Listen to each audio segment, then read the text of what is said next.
Take a look behind me here. I want to show you what's going on. This huge crane is taking limbs off of this house. Just a few hours ago, we couldn't even walk under this bridge here because water from this creek was up on the Razorback Greenway. What happens in court here in Little Rock this week will determine whether or not those new abortion restrictions go into effect. The helicopter landed right here in the middle of Curtis Street. O'Rourke says if elected, he wants to raise the cap for visas in our country.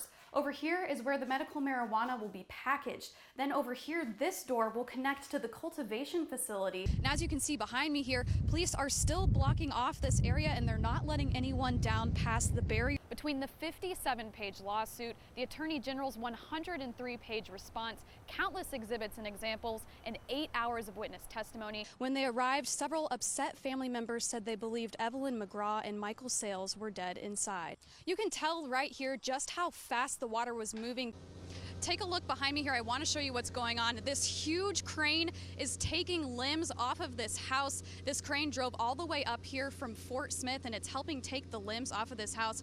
I want to also show you the roof here. You can see the people working here behind me. You can also see the hole in the roof. The owner of the home says the tree that fell was at least 140 feet tall.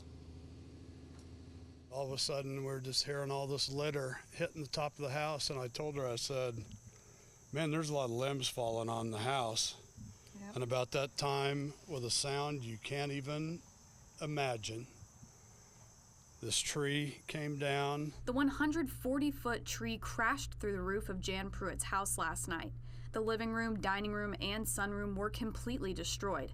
And just minutes before the tree fell, the couple had been watching TV right where it came crashing down. Where she was, she'd been dead as a doornail because the roof, when the tree took the wall in, it completely cut that chair in half where she was. Insulation and shards of wood litter the whole house.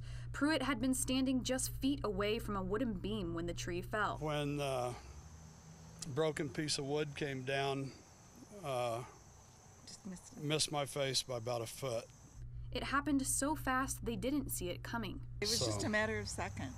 I mean, from the time we walked from the deck, you know, and it was over, and the house was collapsed. They're cleaning up the mess, and although the house is a total loss, Pruitt says they have a lot to be thankful for. Well, I lost, a lot of personal keepsakes, things that had been, with my family for years. But, we both walked out of it, so things can be replaced, people can't.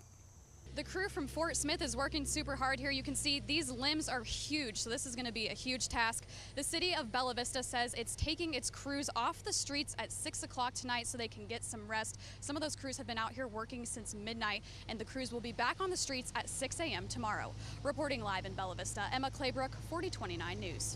Imagine not being able to drink the water that comes out of your tap or be able to wash your dishes or clothes. That's the reality for people here in Heavener. Representative Kiger says if the city council doesn't come up with a solution soon, he'll have to step in.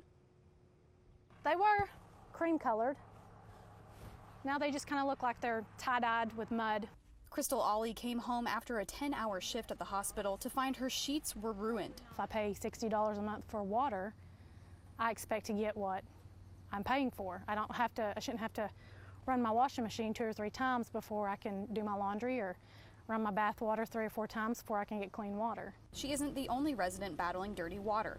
We've had to replace our dishwasher, we've had to replace our washing machine, and our hot water tank so far. The water that comes out of the tap in Heavener is brown, cloudy, and undrinkable.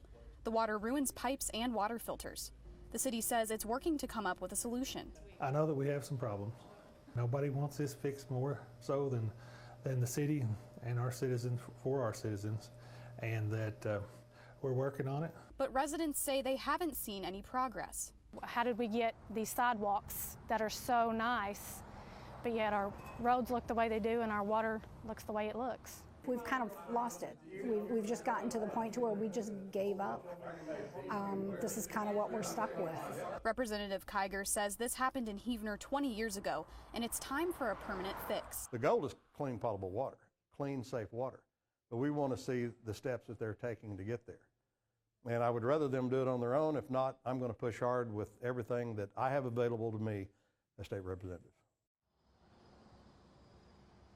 This has been happening in Heavener for months. Representative Kiger says he went to the Oklahoma Department of Environmental Quality with the residents' concerns, but he says for now, the problem is the city's. Live in Heavener, Emma Claybrook, 4029 News.